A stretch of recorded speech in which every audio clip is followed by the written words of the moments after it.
Hello everyone, আসসালামু আলাইকুম। সবাই কেমন আছেন?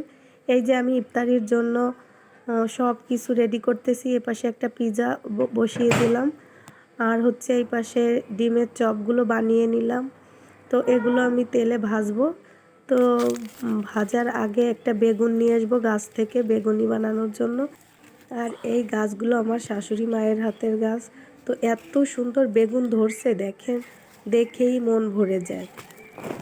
তো এখান থেকে একটা বেগুন নিলাম, আর এপাশে দেখেন মরিচ গাছে কত সুন্দর মরিচ আসছে। সব গাছগুলোর ফল দেখলেই সুন্দর লাগে, মানে সব সবজি ধরছে, গাছে মরিচ হয়েছে। আবার এপাশে একটা দেখেন করল্লা গাছ, করল্লা হয়েছে। আর এটা হচ্ছে আতা ফল গাছ, আমাদের এলাকায় আতা ফল বলে। কার কার এলাকায় কী ফল বলে কমেন্ট করবেন। তো অনেক সুন্দর হয়েছে।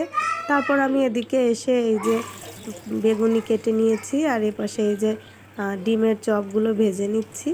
তো ডিমের চপগুলো ভাজতেছি, আর ইফতারির টাইমও প্রায় হয়ে গেছে। তো এই ডিমের চপগুলো ভেজে আমি ইফতারি রেডি করব।